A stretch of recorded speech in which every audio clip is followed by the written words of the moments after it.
Hello everyone, నేను ఒక చిన్న క్లారిటీ ఇవ్వాలి. పాయింట్ ఏంటంటే, ఈ వీడియోస్ 1-to-1 వస్తున్నాయి కదా, అసలు వీళ్ళు ఎవరు అండ్ మేము ఏం డిస్కషన్ చేస్తున్నాము, అసలు వీళ్ళ స్టోరీస్ ఏంటి, మేము మాట్లాడడం ఏంటి, ఏదో వీడియో రిలీజ్ చేస్తున్నాం చూస్తున్నారు అండ్ ఓకే ఏదో పెయిడ్ సెషన్ వేలో ఇది జరుగుతుందేమో అని అనుకుంటున్నారు. ఇదేం కాదు.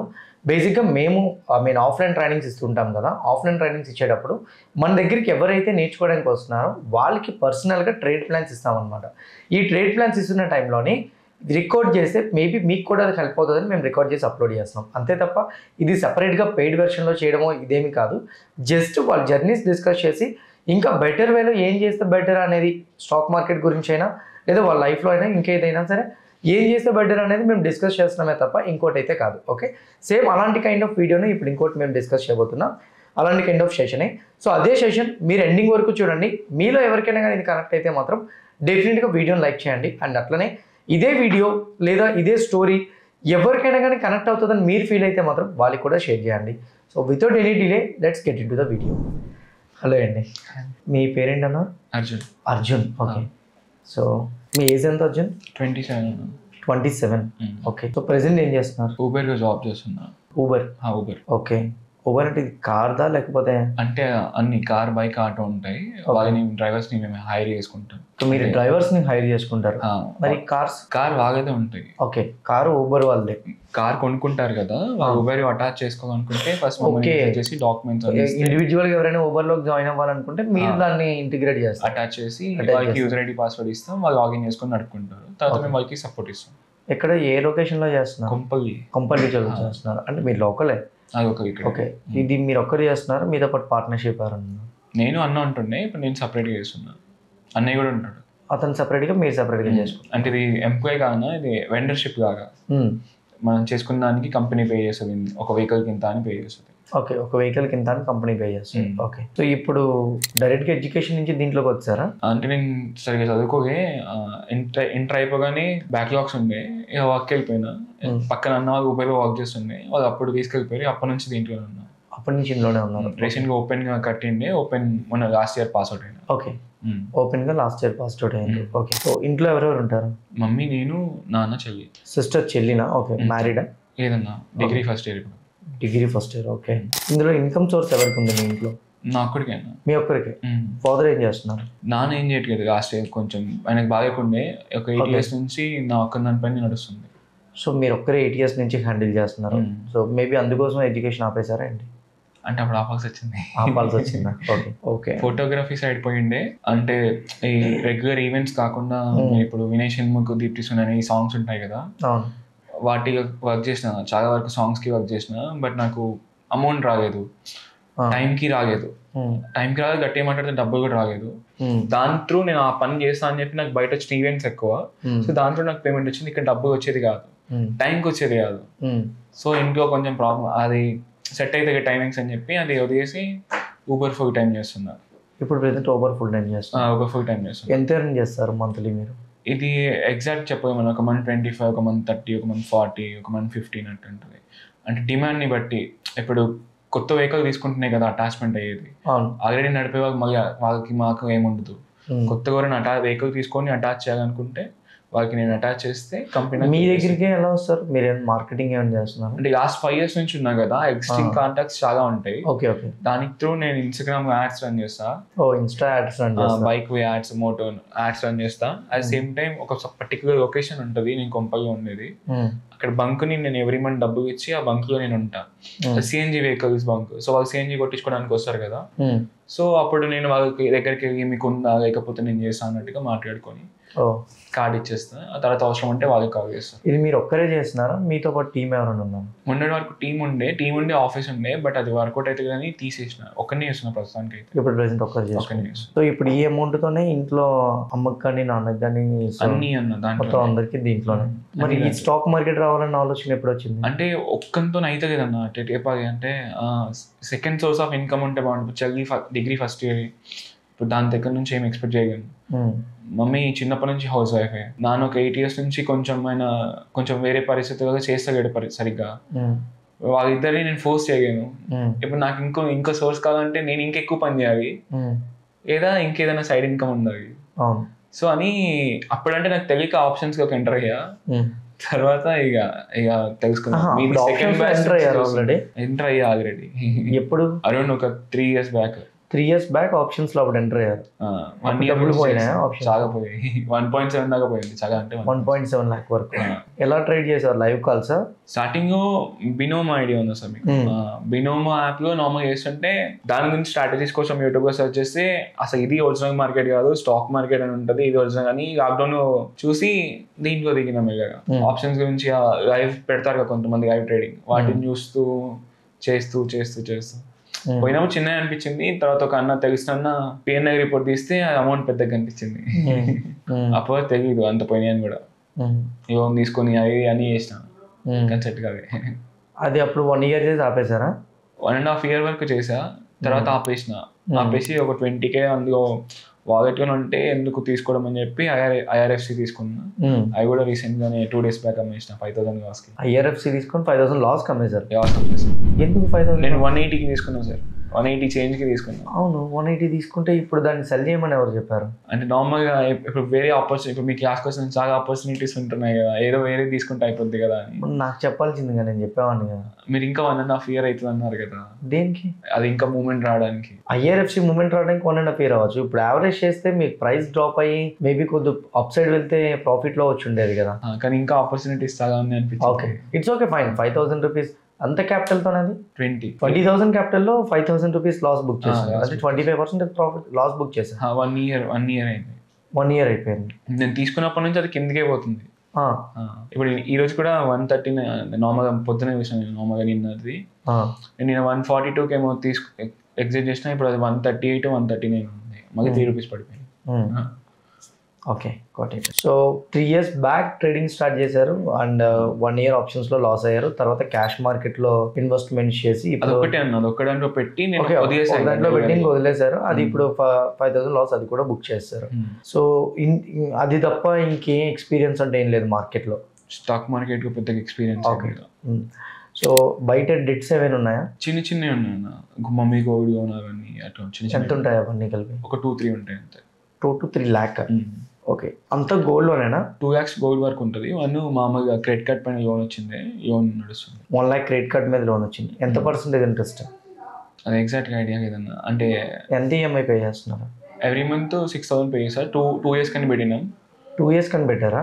ఎవ్రీ మంత్ 1.4 lakh అంటే ఓకే 40,000 1 lakh మీద. 1 lakh మీద 40,000 అంటే మీరు 2 years కి పెట్టిండు. ఇయర్ 20,000, 20%. ఈ 6,000 రూపీస్ కూడా మీకు వచ్చే ఇన్కమ్ నుంచి పే చేస్తున్నారు ఎవ్రీథింగ్ అన్న. అదే ఇప్పుడు ఈ 2 lakh రూపీ గోల్డ్ లోన్ ఇది అలా ఉంది నార్మల్ గా. దాంట్లో ఇప్పుడు నాకు ఎలా అంటే ఎవ్రీ వీక్ పేమెంట్ వస్తుంది, ఎవ్రీ మండే నాకు పేమెంట్ పడుతుంది. ఒక్కొక్క వీక్ ఇన్సెంటివ్స్ ఉంటాయి. ఇన్సెంటివ్ అమౌంట్ నేను ఎక్స్పెక్ట్ చేయండి కాబట్టి అది రాగానే నేను దాన్ని కట్టేస్తాను.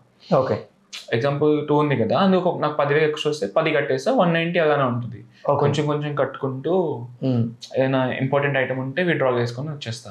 మళ్ళీ అవసరం ఉన్నప్పుడు పెట్టచ్చు అట్లా. ఓకే, ఇది కానీ స్టేబుల్ ఇన్కమ్ కాదన్న. ఈ మంత్ ఒక ఎగ్జాంపుల్ నాకు 1 lakh వచ్చిన వీక్ కి 70,000 వచ్చిన వీక్స్ కూడా ఉన్నాయి. బట్ అది స్టేబుల్ గా ఉండదు. ఇప్పుడు ఈ మంత్ బిజినెస్ అంటేనే అంత. We know right, we also do business. Business అంటేనే అంత. సో ఒక వీక్ మనీ వచ్చింది, ఒక వీక్ మనీ రాదు, అది కామన్. అది ఓకే, ఫైన్. సో ఇప్పుడు మీరు ఒక ఇన్కమ్ అనేది ఏదో ఒకటి సెకండరీ ఇన్కమ్ సోర్స్ క్రియేట్ చేసుకుందామని దీనికి స్టార్ట్ చేసింది. సో ఈ డెట్ కాకుండా ఎమర్జెన్సీ ఫండ్స్ కానీ ఇవేమైనా ఉన్నాయి? ఎమర్జెన్సీ ఫండ్ ఏం లేదు.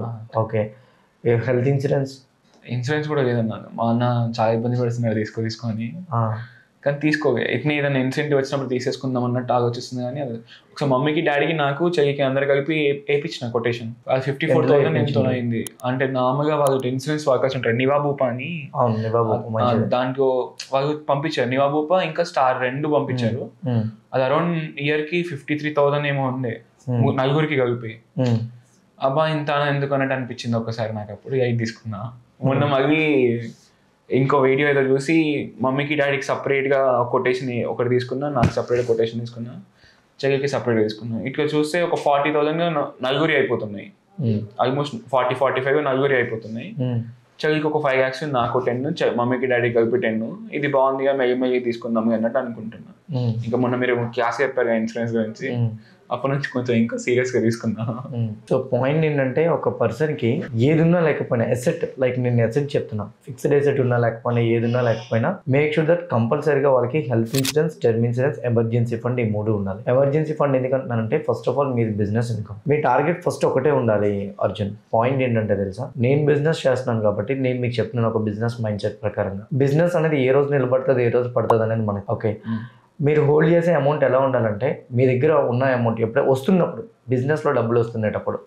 ఎందుకంటున్నానంటే ఎల్లకాలం మనం ఒక రోజు ఒక స్థాయిలో ఉండలేం, ఎవరు నెంబర్ 1 పొజిషన్లో ఉండలేరు, అక్కడి నుంచి కంపల్సరీగా డ్రాప్ అవుతూ ఉంటారు. ఎప్పుడైతే మీకు బిజినెస్ డ్రాప్ అవుతుందో ఆబ్వియస్లీ మీరు సేవ్ చేసే అమౌంట్ ఉపయోగపడుతుంది. ఎలా సేవ్ చేయాలంటే మీకు వచ్చే ఇన్కమ్ ఇప్పుడు ఇన్సెంటివ్స్తో గోల్డ్ లోన్ కడుతున్నారు కదా, గోల్డ్ లోన్ హాఫ్ కట్టి హాఫ్ అమౌంట్ ఎమర్జెన్సీ ఫండ్కి యూజ్ చేయండి. ఎమర్జెన్సీ ఫండ్ అంటే ఏంటంటే మీరు నెక్స్ట్ సంవత్సరం బిజినెస్ మీకు జరగకపోయినా సరే సర్వైవ్ అయినట్టు ఉండాలి. నెక్స్ట్ సంవత్సరం ఆ డబ్బులు దాచినట్టు మీ ఒక్కరికి తప్ప ఇంకొకరు తెలియకూడదు. అదే డబ్బులు ఉంటే ఖర్చు అయిపోతుందని నేను ఏం చేస్తున్నా, గోల్డ్ కొనేస్తున్నా, అదే పెట్టి గోల్డ్ కొనడం మంచి ఆలోచనే. కానీ పాయింట్ ఏంటంటే ఫిజికల్ గోల్డ్ కొనే బదులు గోల్డ్ ఈటీఎఫ్స్ కొనొచ్చు కదా. వాటి గురించి మీరు సేఫ్ అసెట్స్ కోసం సేఫ్ గురించే చూసుకుంటే ఫిజికల్ గోల్డ్ కొనే బదులు గోల్డ్ ఈటీఎఫ్స్ పెట్టుకోనుకోండి. అది ఒకేసారి స్కీమ్స్ ఉంటాయి కదా, ఎవ్రీ మంత్ 5,000 అట్లా మెల్లిగా ఉంటున్నా. ఓకే, ఎవ్రీ మంత్ 5,000 పే చేస్తే అది మొత్తం చేయొద్దు, కంపల్సరీగా ఎమర్జెన్సీ ఫండ్ పెట్టుకోండి. ఇప్పుడు గోల్డ్ అయినా మీరు తీసుకెళ్ళి బ్యాంక్ లో పెడితే అది లోనే కదా, అది లోనే కదా. మీకు ఒకటి చెప్తాను చూడండి, అప్పు లేని వాడు రారాజు. మనకి ఎంత ఇన్కమ్ కావడం కోసమైనా మీరు గోల్డ్ లోన్ తీసుకున్న కొంచెం టెన్షన్ ఉండదు తెలుసా, ఎందుకంటే ఇయర్కి రెన్యువల్ చేయాలి, 3 months 6 months చేయాలి. సో 1 yearకి చేయాలి యాక్చువల్గా, అది బ్యాంక్స్ బట్టి ఉంటుంది. సో ఆబ్వియస్లీ ఇప్పుడు అది రెన్యువల్ చేయాలని అంటే మళ్ళీ డబ్బులు కావాలి. అదే ఎమర్జెన్సీ ఫండ్ ఉంటే అంత అవసరం లేదు. డబ్బులు మనకి ఎక్కడ అవసరం పడుతుంది, మన బిజినెస్ లో అయినప్పుడే అవసరం పడుతుంది. ఆటోమేటిక్గా మనం చేయాల్సింది ఏంటి అని అంటే మీరు ఒక 1 year అమౌంట్, ఫర్ ఎగ్జాంపుల్ ఇప్పుడు మీకు ఇంట్లో ఖర్చు నెలకి ఎంత అవ్వచ్చు, 20,000 అవుతుందా, ఇంకెక్కువ అవుతుంది, ఒక 30,000 అవుతుందా, 30 ఈజీగా అవుతుంది, 30,000. 1 year అంటే 30,000 into 1 year approximately 3.6 lakh. 3.6 lakh amount కూడా మీరు రెగ్యులర్గా యూజ్ చేసే బ్యాంక్ అకౌంట్ అవ్వకూడదు. మీరు రెగ్యులర్గా యూజ్ చేసే బ్యాంక్ అకౌంట్ అవ్వకూడదు, ఏదో ఒక బ్యాంక్ అకౌంట్, దానికి ఫోన్పే ఉండకూడదు. ఓకే, దాంట్లో వేసి దాన్ని స్వీపింగ్ ఎఫ్డి కింద మార్చండి. మీరు ఎమర్జెన్సీ ఫండ్ తీసుకొచ్చారు కదా, ఎమర్జెన్సీ ఫండ్ తీసుకొచ్చింది అలా వదిలేస్తే మరి అది వేస్టే కదా, దాని మీద రిటర్న్ జనరేట్ చేయకపోతే. ఇన్ఫ్లేషన్ ప్రకారంగా చూసుకుంటే దాని వాల్యూ పడిపోతుంది కదా. మీరు దాన్ని స్వీప్ ఇన్ ఎఫ్డి కింద మార్చచ్చు. స్వీప్ ఇన్ ఎఫ్డి అంటే ఏంటంటే ఫిక్స్డ్ డిపాజిట్ లాంటిదే, కానీ మీరు ఎప్పుడైనా డబ్బులు తీసేయచ్చు. ఫిక్స్డ్ డిపాజిట్ అనుకోండి, ఫిక్స్డ్ డిపాజిట్ అంటే ఏంటి, బేసిక్ గా మనం ఫిక్స్డ్ గా బ్యాంక్ లో డిపాజిట్ చేసి పెడతాం 3 సంవత్సరాలు, 5 సంవత్సరాలు, 10 సంవత్సరాలు డిపాజిట్ చేసి పెట్టిన అమౌంట్ ఏదైతే ఉందో ఆ అమౌంట్ ని మనం అప్పటి వరకు విత్డ్రా చేయడం అవుతుంది. స్వీప్ ఇన్ ఎఫ్డి అంటే ఏంటంటే మన అకౌంట్ లో ఉంటది, కానీ మనం ఎప్పుడు కావాలంటే అప్పుడు తీసేసుకోవచ్చు, కానీ మనకి ఇంట్రెస్ట్ పడుతుంది, వడ్డీ పడుతుంది. సో అట్లీస్ట్ ఒక 3 to 4% ఏదైనా పడుతుంది. సో ఇన్ఫ్లేషన్ కి ఈక్వల్ అవుతుంది కాబట్టి మీరు స్వీప్ ఇన్ ఎఫ్డి కింద చేసి పెట్టుకోండి. ఒకటి ఎమర్జెన్సీ ఫండ్ మీకు కంపల్సరీగా ఇంపార్టెంట్. నాకు తెలిసినంత వరకు అయితే ఎమర్జెన్సీ ఫండ్ బిజినెస్ చేసే పర్సన్ లేకపోతే అప్పుల పాలు అయిపోవాల్సి వస్తుంది. ఎందుకో తెలుసా, మనకు 3 నెలలు బిజినెస్ అవ్వకపోతే ఇంట్లో ఎలా రొటీన్ చేస్తాం, కార్డ్తో స్వైప్ చేస్తున్నా, వచ్చిన తర్వాత కార్డ్ బిల్ కట్టేస్తున్నా. అదే క్రెడిట్ కార్డ్ బిల్ మీరు స్వైప్ చేస్తారు, వచ్చిన తర్వాత ఒక 3 నెలల నుంచి 4 నెలలు లేకపోతే క్రెడిట్ కార్డ్ బిల్ ఎలా రొటేట్ చేస్తాం. అప్పుడే గోల్డ్ కొన్నాక పోతుందన్న. సో గోల్డ్ లోన్, సో అది అప్పుకి వెళ్ళకుండా ఉండేటట్టు ఉండాలి. అప్పుడు నేను అదే కదా అన్న, ఎమర్జెన్సీ ఫండ్ లేకపోతే అప్పుల పాలు అవ్వాల్సి వస్తుందని. మరి అప్పుకే కదా మనం వెళ్తున్నాం, డెట్కే కదా. అంటే ఇక్కడ గోల్డ్ కొంటే మనకి పెరుగుతుంది. అప్పుడు ఏం చేయాలా, గోల్డ్ ఈటీఎఫ్స్ ని కొనాలి, దీని మీద రిటర్న్ వస్తుంది. ఇక్కడ చెప్తాను చూడండి, ఫిజికల్ గోల్డ్ కొన్నారు, ₹1,00,000 పెట్టి ఫిజికల్ గోల్డ్ కొన్నారు మీరు. ఓకే, ఒకటి ఫిజికల్ గోల్డ్ మీరు కొంటే 2 డ్రాబ్యాక్స్ ఉన్నాయి. ఒకటి ఏంటో తెలుసా, తరుగు మరుగు జిఎస్టీ మేకింగ్ ఛార్జెస్ పోతాయి. Okay, first one. Second one వచ్చేసరికి ఫిజికల్ గోల్డ్ మీరు వెళ్ళి లోన్ పెడితే మొత్తం అమౌంట్ మీద మీకు రాదు, అవునా కదా, ఒక 50% 60% అమౌంట్ మీద ఇస్తాడు. థర్డ్ వన్ ఏంటంటే తీసుకున్న అమౌంట్ మీద ఇంట్రెస్ట్ పే చేయాలి. మీ దగ్గర ఉంటున్న అమౌంట్ ఆ స్కీమ్ పే చేసేది 5%, 5,000 గోల్డ్ ఈటీఎఫ్స్ లోనో లేకపోతే గోల్డ్ బాండ్స్ లోనే పెట్టారనుకోండి, గోల్డ్ వాల్యూ అక్కడ ఎలా పెరుగుతుంది ఇక్కడ అలాగనే పెరుగుతుంది. ఓకే, అక్కడ జిఎస్టీ తరుగు మెరుగు మేకింగ్ ఛార్జెస్ పోతాయి, ఒక దగ్గర 25% పోతాయి. ఓకే, 20% వరకు పోద్ది. ఇక్కడ మీకు అట్లా కాదు, మీరు ప్యూర్ గోల్డ్ కొన్నట్టే, ఇంకా ఏటీఎఫ్ని కొంటే మీకు నచ్చినప్పుడు ఆ డబ్బులు తీసేయండి పర్వాలేదు, లేదా దాని మీద వచ్చే ఇంట్రెస్ట్ని తీసేయండి సరిపోతుంది. అయితే ఇక్కడ ఉన్న ప్రాబ్లం ఏంటంటే గోల్డ్ అయితే తాకట్టు పెట్టి మళ్ళీ వస్తువు నా దగ్గరే ఉంటుంది కదా అని మీరు అనొచ్చు, అవునా కదా. ఈ గోల్డ్ ఈటీఎఫ్స్ మీద కూడా మీరు అమౌంట్ లోన్ తీసుకోవచ్చు. ఓకే, ఈటీఎఫ్స్ని కూడా తాకట్టు పెట్టచ్చు. సో గోల్డ్ మ్యూచువల్ ఫండ్ యాక్చువల్గా ఎంఎఫ్ అగేన్స్ట్ లోన్ అని ఉంటుంది, మ్యూచువల్ ఫండ్స్ అగేన్స్ట్ లోన్ అని. అలానే గోల్డ్ ఈ బాండ్స్ మీద లేదా గోల్డ్ ఈటీఎఫ్స్ మీద వీటి మీద కూడా మీరు లోన్ తీసుకోవచ్చు.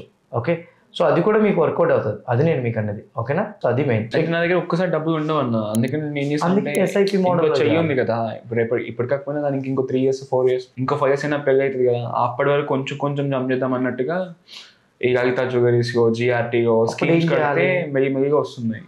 ఓకే. సో దాని బదులు ఆ తర్వాత అది అనుకున్నా, తర్వాత చిట్టి అనుకున్నా. మీరు SIP క్యాలిక్యులేషన్స్ చెప్పారు కదా, 4 years నుంచి SIP క్యాలిక్యులేషన్స్ నేను యూట్యూబ్లో చాలా చూస్తున్నాను, కానీ ఏది తీసుకోక అర్థమవుతుంది నాకు. ఏదంటే 4 years బ్యాక్ నేను ఈ క్లాస్కి వచ్చుంటే ఇప్పటికి నాకు 4 సంవత్సరాలుగా మ్యూచువల్ ఫండ్ జమ అవుతుండే. ఈజీగా నేను మంత్లీ తిన్నా తినకపోయినా 10,000 జమ చేయగలుగుతాను. ఇదైతే పక్కా. ఫస్ట్ డబ్బు రాగానే నేను ఇప్పుడు ఉంటే ఖర్చు అయిపోతుంది అని చెప్పి చిట్టి కట్టడం అలాంటివి చేసేస్తున్నా. సో దానివల్ల ఏంటంటే ఇప్పుడు కాకపోయినా ఒక 5 సంవత్సరాల తర్వాత అయినా చిట్టి కట్టగద్దు. నెక్స్ట్ ఏం చేస్తారంటే ఉన్న సేవింగ్స్ అమౌంట్ ఏదైతే ఉందో చిట్టి కాకుండా SIP చేయాలి. SIP కావాలన్నా మెయిన్. బికాజ్ SIP అనేది మీకు ఎప్పటికైనా సేవ్ చేస్తుంది. చిట్టి అనేది ఎవడైనా లిఫ్ట్ చేస్తే మనం ఏమీ చేయలేం. ఓకే. సో అయితే ఒకేసారి బల్క్ అమౌంట్ వస్తుంది కదంటే SIPలో కూడా వచ్చింది బల్క్ అమౌంట్. మనం సెలెక్ట్ చేసుకున్న ఫండ్ బట్టి ఉంటుంది. ఇది అయిపోయిన తర్వాత సో నేను ఆల్రెడీ లాస్ట్ టైం నేను ఆఫ్లైన్లో నా నెంబర్ ఇచ్చాను కదా, ఈ నెంబర్కి మెసేజ్ చేయండి. సో SIP ఏది చేస్తే బెటర్, ఎలా చేస్తే బెటర్, ఎట్లా ఉంటే బెటర్ అనేది నేను గైడ్ చేస్తాను. ఓకేనా? సో ఒకటి SIP ప్లాన్ చేయండి వచ్చిన అమౌంట్ తోటి. ఎమర్జెన్సీ ఫండ్ మాత్రం కంపల్సరీగా బిల్ చేయాలి, కంపల్సరీగా ఉండాలి. గోల్డ్ కొనండి తప్పలేదు, బట్ ఎంతో కొంత అమౌంట్ అయితే ఉండాలి, క్యాష్. ఓకేనా? క్యాష్ లేనిది 200% ఎక్కడో దగ్గర లాక్ అయిపోతాం. ఓకే. సో ఫర్ ఎగ్జాంపుల్ మీకు అమౌంట్ ఎమర్జెన్సీ అవసరం పడింది, సాటర్డే సండే బ్యాంక్స్ హాలిడే, ఏం చేస్తాం అప్పుడు? బయట లోన్ పెట్టాలి ఎవరో ఒకరి దగ్గర. ఎవరో ఒకరి దగ్గర గోల్డ్ లోన్ పెడితే ₹2 నుంచి ₹3 వడ్డీ తీసుకుంటాడు. ఓకే. సో అదే అనమాట, ఇట్లాంటివి ఉంటాయి ఏదైనా సరే. సో ఎమర్జెన్సీ ఫండ్తో పాటు సెకండ్ వన్ వచ్చేసరికి హెల్త్ ఇన్సూరెన్స్. హెల్త్ ఇన్సూరెన్స్ కూడా చాలా ఇంపార్టెంట్, అది మీరు బిల్ చేసుకోవాలి. థర్డ్ వన్ వచ్చేసరికి టర్మ్. ఇప్పుడు మెయిన్ పాయింట్ టర్మ్. ఇప్పుడు మెయిన్ పాయింట్ ఏంటంటే మీ ఫ్యామిలీలో మీరే డిపెండెంట్, మీ మీద అందరూ డిపెండ్ అయ్యి ఉన్నారు. ఇప్పుడు మీకు కానీ ఏదైనా అయితే ఫ్యామిలీ సిచ్యువేషన్ ఏంటి? సో ఏముంటుంది, మీరు ఇప్పటివరకు గోల్డ్ స్కీమ్స్ కట్టిన డబ్బులు ఏవైతే ఉన్నాయో అవి వస్తాయి, అంతకుమించి ఏది ఉండదు. ఒక హెల్త్, ఒక టర్మ్, ఎమర్జెన్సీ ఫండ్, ఈ 3 ఉన్న తర్వాతే మీరు చిట్ ఫండ్స్ అయినా వేసుకోండి, గోల్డ్ స్కీమ్స్ అయినా కట్టుకోండి. ఏదైనా సరే ఈ 3ంటికి అమౌంట్ అనేది సెపరేట్ చేయాలి కంపల్సరీగా. ఈ 3 ఉంటే అంటే టర్మ్ మీ ఒక్కరికి, ఎందుకంటే మీ మీద మీ ఫ్యామిలీ డిపెండ్ అయి ఉంది కదా. మీ నాన్నగారికి తీసుకున్న ఉపయోగం లేదు. నాకు తెలిసి మీ నాన్నగారికి ఇప్పుడు మీరు తీసుకుంటే కాస్ట్ ఎక్కువ ఉంటుంది, మదర్కి కాస్ట్ ఎక్కువ ఉంటుంది. చెల్లి అంటారా, మ్యారేజ్ చేస్తారు. సో ఒకవేళ చెల్లికి ఇన్కమ్ స్టార్ట్ అయినప్పుడు తీసుకోవాలి.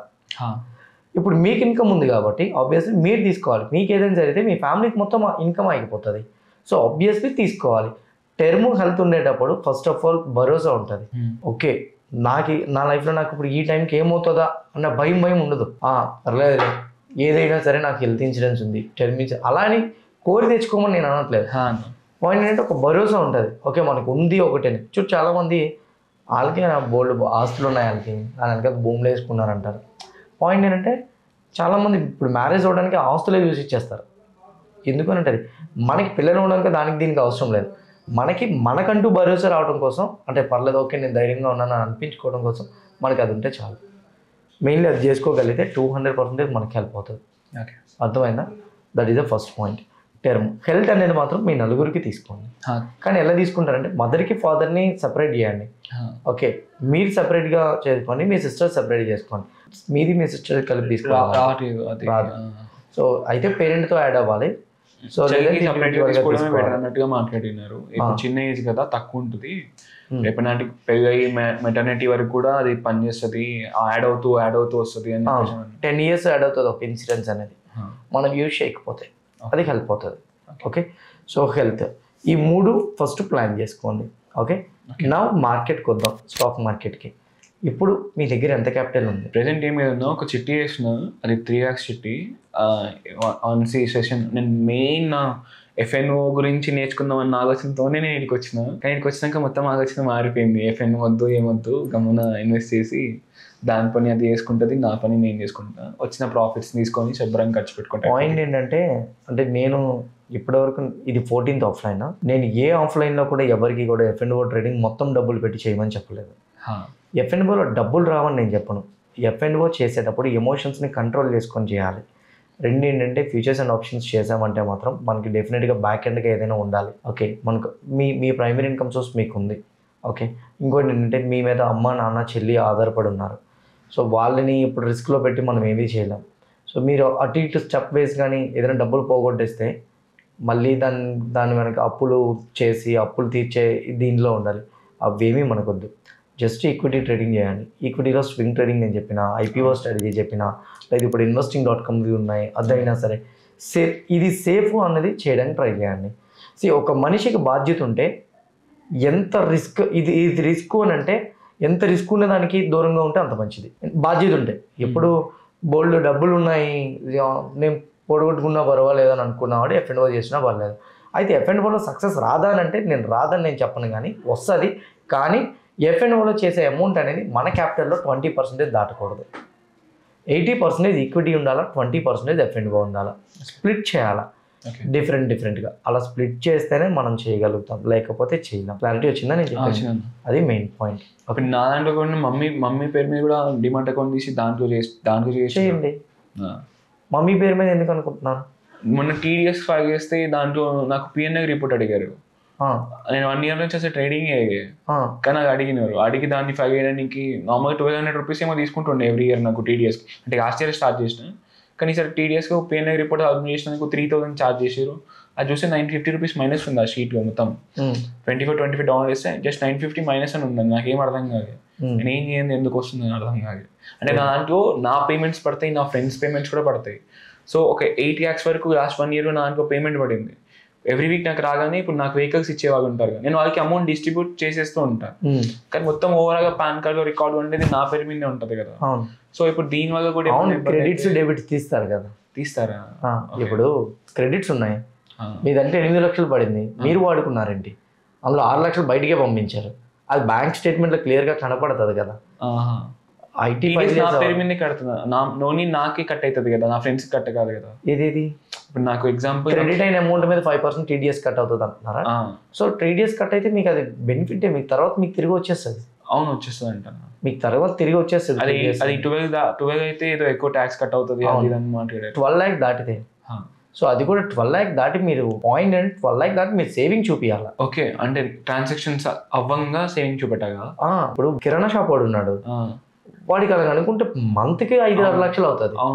మన 12 లక్షలు మేము ట్యాక్స్ కట్టాలా ఏంది? వాడికి ఎంత ట్రాన్సాక్షన్ అయిందనేది ఇంపార్టెంట్ కాదు, ఆ ట్రాన్సాక్షన్ అయిన దాని మీద వాళ్ళు ట్యాక్స్ పే చేస్తారు. అది ఇప్పుడు మీకు 20 లక్షలు ట్రాన్సాక్షన్ అయింది, 20 లక్షల్లో మీరు 15 లక్షలు ఖర్చు పెట్టిండ్రు.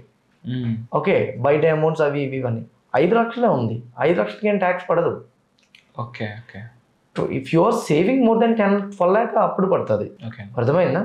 సో మీ ఇన్కమ్ అనేది 12 lakh దాటితే, అండ్ అది కూడా ఈ 12 lakh దాటింది అనుకోండి రిబేట్స్ బట్టి పడుతుంది అనమాట. ఇప్పుడు 12 లక్షలు దాటింది అనుకోండి, 12 లక్షలు దాటితే 3 లక్షలు సేవ్ చేశారనుకోండి, మీ ఆదాయం 12 లక్షలు, మీ ట్రాన్సాక్షన్ 12 లక్షలు, 3 లక్షలు సేవ్ చేశారు మీరు.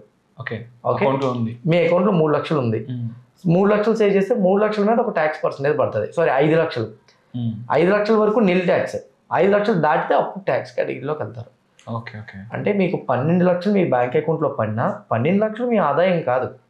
ఓకే ఓకే, 12 లక్షల్లో 5 లక్షలు దాటి మీ ఆదాయం ఉంటే అప్పుడు, సంవత్సరానికి 5 లక్షలు మీరు సేవ్ చేస్తే అప్పుడు ఇవేమీ ఉండదు, కంగారు పడద్దు. ఓకేనా? సో అది మెయిన్ పాయింట్. సో అప్పుడు మీ పేరు మీద డీమాట్ అకౌంట్ ఓపెన్ చేసుకోండి. మమ్మీ పేరు మీద వేసి దాంట్లో నార్మల్ ఈక్విటీస్ తీసుకొని, మమ్మీ అని చెల్లి పేరు మీద వేరే అకౌంట్ తీసుకొని దాన్ని వేసుకొని, ఇఫ్ ఇన్ కేస్ F&O జోయి పోవాల్సి వస్తే ఇంకా సెషన్స్ అయిపోయినాక అప్పుడు దాంట్లో కొంచెం క్యాపిటల్ పెట్టుకొని దీంట్లో మాత్రం F&O చేసి ఈక్విటీ దాంట్లో చేస్తే బెటర్ అన్న. మీకు టైం లేకపోతే F&O చేయొద్దు అసలు. టైం లేకపోతే అంటే నాకు టైమింగ్స్ ఉండవు అన్న, ఈ టైంకి ఆఫీస్కి అన్నట్టు ఏమి ఉండదు. అవును, నేను అంటుంది ఏంటంటే, నేను ఒకటి చెప్తాను చూడండి, బిజినెస్ మీద ఫోకస్ పెడితే బిజినెస్ గ్రో అవుతుంది. అంటే F&O చేయొద్దు, ఓన్లీ ఈక్విటీని చేయండి. ఓకే, ఇప్పుడు మన మెయిన్ ఇన్కమ్ అది, అవును, దాన్ని గ్రో చేసుకుంటే అది స్టాండర్డ్గా నిలబడుతుంది. దీంట్లో వచ్చేది ఎలా ఉంటుంది అంటే 4 రోజులు 5 రోజు పోద్ది. ఈక్విటీ చేస్తే అది నిలబడుతుంది. ఎందుకు అనుకున్నారు? ఈక్విటీకి ఎక్కువ టైం అవసరం లేదు, 1-2 గంటలు టైం పెడితే చాలు. స్వింగ్ ట్రేడింగ్కి మీరు చేసేది ప్రతిదీ నాకు పెట్టండి వాట్సాప్లో. సో నా నెంబర్ ఎలానో ఉంది కాబట్టి నాకు పెట్టండి. అది మనం చేయొచ్చా చేయలేమో, ఎలా చేస్తే బెటర్ అనేది మనం ప్లాన్ చేసుకోవచ్చు. సో అట్లా మనం ప్లాన్ చేసుకుంటేనే అవుతుంది. ఇప్పుడు అది మీరు ఇన్వెస్టింగ్ ప్రోగ్రామ్ చెప్పారు కదా, ఇప్పుడు నేను అంటే నా మైండ్లో రన్ అవుతున్న ప్లాన్ ఏంటంటే, ఆల్రెడీ నేను ఒక చిట్టి తీసేసిన, నాకు ఎక్కడైతే చిన్న చిన్న అన్నీ ఉన్నాయో అన్నీ తీసేసిన. అంటే అందరికి ఇవ్వాల్సిన అందరికి ఇచ్చేసిన. అంటే నేను లాస్ట్ మంత్ వరకు తీసుకోవే డబ్బులు 20 months ఉంటే 20 months కట్టేసిన 2 lakhsది. డబ్బు 18 months కట్టాలి 2x ఎక్కువ వస్తాయి, 20,000 ఎక్కువ వస్తాయి. సో అందరికి డెప్ట్ ఇచ్చేసినాయి. సేమ్ పర్సన్ దగ్గరనే 3x చిట్టి చేసినాను. నేను ఇప్పుడు అడుగుతా, ఇప్పుడు ఇచ్చేస్తాడు, నెక్స్ట్ మంత్ అడుగుతా, నెక్స్ట్ మంత్ ఇస్తాడు నాకు వేసి. సో అవి అమౌంట్ మొత్తం వచ్చిద్దా కట్ అయిపోయి వస్తుంది? అంటే ఇప్పుడు మన మంత్ని బట్టి వస్తుంది అన్న, ఏ మంత్కి ఎంత అని ఉంటుంది కదా. ఇప్పుడు ఎంత కట్ అయ్యి వస్తుంది మీరు ఇస్తే? ఎగ్జాక్ట్గా తెలియదు. ఇప్పుడు నా వేసి 4th month 5th month but ఇస్తారు, ఈ మంత్కి ఎంత ఉంటే అంత ఇస్తారు. 2.5 వరకు కూడా వచ్చే ఛాన్సెస్ ఉంటాయి. ఈ మంత్ తీసి ఎంత వస్తుందని ఇక్కడ మెన్షన్ చేసి తెలుసు నాకు. మీరు ఏ మంత్ లో ఉన్నారు? ఇప్పుడు 6th month అనుకుంటా. 250 వస్తాయి, 1,000 తక్కువ. 250 వస్తాయి. ఒక లాస్ట్ వరకు ఉంటే 65,000 ప్రాఫిట్ అంటాం అంతే. సో 250 తీసుకొని నేను ఇన్వెస్టింగ్ 250 వస్తే ఒక్క నిమిషం 250 వస్తే ఇది ఎన్ని మంత్స్? ఇది 30 months. 30 months. ఇప్పుడు 6 అయినాయి అంటే 2 years ఉంది, అవునా కదా? అవును. ఇప్పుడు 250 వస్తే 50,000 లాస్. లాస్ట్ వరకు ఉంచేస్తే 3.65 వస్తుంది. 3 మన చైన్ నుంచి 3.65 అంటే ఇప్పుడు మీరు లాస్కు వాడేస్తే 1,15,000 రూపీస్ మీరు లాస్ అయినట్టే, అంతే కదా? ఇప్పుడు 2.5 తీసుకుంటే 1,15,000 మీరు లాస్ అయినట్టే. ఇప్పుడు ఈ 1,15,000 రూపీస్ 2.5 lakh మీద యావరేజ్గా 20% రిటర్న్ వేస్తే ఎంత వస్తుంది? 2.5 lakh మీద 20% రిటర్న్ వేస్తే 20,000. 2.5 lakh మీద 20% అంటే 50,000, అంతే కదా? సో 2 years వేసుకుంటే ఎంత అవుతుంది? 1 lakh. ఓకే, 2 years 1 lakh కదా. సో ఇప్పుడు 1 lakh అది లాస్ట్ వరకు ఉంచితే 1.15 lakh. Okay, chit fund amount ఇప్పుడు మీరు తీసేశారనుకోండి 2,50,000 ఇస్తాడు. అవును. లాస్ట్ వరకు ఉంచితే 365 ఇస్తాడు. ఓకే, 2,50,000 ఇప్పుడు మీరు తీసుకుంటున్నారంటే ఎంత లాస్ బుక్ చేసినట్టు? 1,15,000 నష్టమే కదా. 1,15,000 నష్టంగా మీరు తీసేసుకున్నారు. ఇప్పుడు ఈ 2,50,000 మనం స్టాక్ మార్కెట్ లో పెడదాం అనుకుంటున్నాం. స్టాక్ మార్కెట్ లో 2,50,000కి ఇంకా 24 నెలలు అక్కడ టైం ఉంది, అంటే 2 సంవత్సరాలు. సంవత్సరానికి మనకి అంటే 2 సంవత్సరాల్లో 1,15,000 దాటి మనం స్టాక్ మార్కెట్ లో సంపాదించగలిగితే ఇది తీసి మనకి బెటర్. ఈ 2,50,000 తీసుకున్నందుకు వర్త్, సంపాదించలేదు అనుకోండి వర్త్ కాదు. 2,50,000 మీద 40% దాటి, ఓకే, అంటే 45 నుంచి 50% దాటి సంపాదించాలి. 1,25,000 రూపాయలు మనకి రావాలి. 1,16,000 కదా మన క్రైటీరియా బ్రేక్ ఈవెన్. 1,16,000 దాటి సంపాదిస్తే మనం చేయగలుగుతాం. సో చిట్ ఫండ్ అమౌంట్ ఏదైతే ఉందో ఆ అమౌంట్ని మీరు ఇప్పుడు స్టాక్ మార్కెట్లో పెట్టాలంటే మేక్ షూర్ దట్ సంవత్సరానికి 25% రిటర్న్ సంపాదించాలి. 25%. investing.comలో మనకు ఉన్నది mid cap or small cap ఏది చేసినా 30% వస్తుంది. అలా క్యాలిక్యులేట్ చేసి తీసుకోవాలా. ఈ క్యాలిక్యులేషన్ ముందు మీరు వేసారా? అలా వేసి తీసుకోవాలి. ఫినాన్షియల్గా ఏది చేసినా సరే ఇక్కడ తీసి ఇక్కడ నేను పెడుతున్నానంటే ఇందులో ఎంత వస్తుంది, ఇందులో ఎంత వస్తుంది, దీనికన్నా ఇది వస్తుందా లేదా, ఏది రిస్క్ ఎక్కువ ఉంది అనేది చూసి చేయాలి. సో అయితే 30% ఇయర్కి కంపల్సరీగా వస్తుందని అంటే డిపెండ్స్ అపాన్ ద స్ట్రాటజీ. మనం కంప్లీట్గా యావరేజ్ అన్న లేకపోతే అది మాక్సిమం కదా, యావరేజ్ 25 to 30. 25 అబోవ్ వచ్చినా చాలు. ఎందుకు? బికాస్ మనకి ఇక్కడ 25 బ్రేక్ ఈవెన్, మనకి ఇక్కడ 22 బ్రేక్ ఈవెన్. 25 వస్తే అయిపోయింది. బ్రేక్ ఈవెన్ అంటే ఏంటి? ఈ 1,15,000 దాటి రూపాయి సంపాదించినా మనకి అది లాభమే. ఇప్పుడు మనకి 1,15,000 రావాలంటే 22% దాటి సంపాదించాలి. 22% మనం దాటి సంపాదించాలంటే మాత్రం డెఫినెట్గా మనకి mid cap or small cap అనేది యూజ్ అవుతుంది. ఆల్రెడీ అందరూ కలిపి తీసుకున్నారు కాబట్టి వరి అవ్వాల్సిన అవసరం లేదు. ఓకేనా? ఓకే. సో అది ఇంకేమైనా డౌట్స్ ఉన్నాయి? ఇంకోటి చేస్తున్నప్పుడు నాకు అప్డేట్ చేస్తూ ఉండండి, ఇలా చేశాను. ఇంకోటి మీకు మీరు అది చేయమంటారా వద్దంటారా? చేయండి, పర్వాలేదు. డ్రా చేసి దీంట్లో ఇన్వెస్టింగ్ చేయండి, పర్వాలేదు. నార్మల్గా ఇప్పుడు Bhargav large cap options trading అయితే ఒప్పుకోండి. ఆప్షన్స్ వద్దు కన్నా, ఆప్షన్స్ ఇప్పుడు నాకు అంత ధైర్యం వస్తలేదు. ఒక్కటి లాస్ట్ ఛాన్స్ గా నేను పెట్టుకుంది మైండ్ ఏంటంటే మన లైవ్ లో ట్రై చేయాలి ఇది ఒక లాట్తో. Okay right. అది నేను 50,000 అప్పుడు ఇప్పుడు 1 lakh డిపెండ్ అన్న, అది నా కోసం తీసుకుంది కదా, నా ఫ్రెండ్ గాని కోసం. ఆయనకి అర్జెంట్ ఉంటే అప్పుడే అందులో చూసి ఎంబడి కొట్టగానే వచ్చేసింది. వాడికి 50 అవసరం అంటే ఇచ్చేసిన 50 నేను దీనిలో పెట్టిన ఆప్షన్స్ కోసం. చెప్పి నా పోయి మొత్తం వాపస్ తీసుకొస్తా అని. కానీ నెక్స్ట్ డేనే 11,000 మైనస్ అయింది. మైనస్ కానీ మళ్ళీ ఇంకోటి తీసుకున్నా, అది మళ్ళీ 9,000 మైనస్ అయింది. ఇంకా ఉంటే పోతే అని చెప్పి RFC కొన్నా, లేకపోతే కొనేవాడిని కాదు. ఇంకా అది కూడా పోతే ఏమైనా భయంతో కొన్నా. సో అప్పుడే నేను పోయినా ఫిక్స్ అయినా కాబట్టి వాటితో మాత్రమే ఆప్షన్స్ ముట్టుకుంటా. ఈ చిట్టి డబ్బుతో మాత్రం అస్సలు ముట్టుకోను. ఎందుకు అదైనా పోగొట్టుకోవాలి అంటే ఇప్పుడు నాకు ఎందుకో ఇప్పుడు ఇన్న సెషన్స్ ని బట్టి నేను పోగొట్టుకోనేమో అన్న ధైర్యం వస్తుంది. అది ఒక పాయింట్. మన లైవ్ లో చేస్తే ఎందుకు ఆప్షన్స్ మనం ఇండివిజువల్ గా చేస్తే స్టార్టింగ్ లో మిస్టేక్ క్రాఫ్ట్ ని మాత్రమే చూసేవాడిని. ఇప్పుడు మీరు చెప్పారు అది చూడాలి, ఇది చూడాలి, US మార్కెట్ చూడాలి. ఇప్పుడు నేను అంటుంది ఏంటంటే మనతో పాటు లైవ్ లో ఒక 2 నెలలు చేయండి. ఓకే. అప్పుడు ఏంటంటే లైవ్ ఎక్స్పీరియన్స్ వచ్చేది. మీరు ఇప్పుడు థియరిటికల్ గా మాత్రమే విన్నారు. స్విమ్మింగ్ చూసిన తర్వాత నేను చేస్తాను అనిపించింది, కానీ అందులో 15 minutes చేస్తే మనకి స్టామినా కూడా ఉండదు. ఎగ్జాక్ట్లీ మార్కెట్లో కూడా చూడగానే అన్ని పాయింట్స్ చెప్పగానే స్ట్రాటజీ బాగుంది గెయిన్ చేద్దాం అని అనిపించుద్ది, కానీ పాయింట్ ఏంటి లోపలికి దిగిన తర్వాత తెలిసిద్ది మనం అసలు ఎంత టాలెంటెడ్ పర్సన్ అని. సో సేమ్ ఎగ్జాక్ట్లీ మనతో పాటు లైవ్లో చేయండి.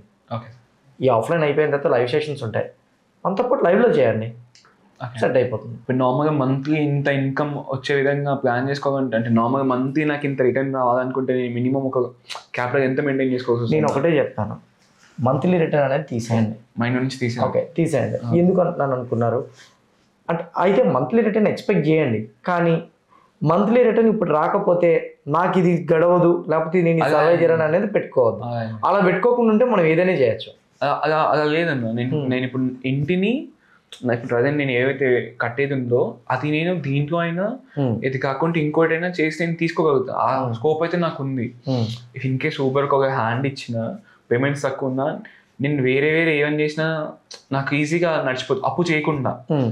కట్టే చిట్టి కానీ గోల్డ్ లోన్ కానీ దీని మీద ఆధారపడను అంటే స్వింగ్ ట్రేడింగ్, ఐక్యూఓ స్ట్రాటజీ, investing.com ఉన్న స్టాక్స్ ఏవైతే ఉన్నాయో అండ్ అవి మీరు చూస్ చేసుకుంటే చేయగలుగుతాం మనం. ఓకేనా? అవి మీరు చేయండి, నేను ఇచ్చే బెస్ట్ సజెషన్. F&O అనేది మనతో పాటు ఉన్న లైవ్ సెషన్స్లో ట్రేడ్ చేయండి.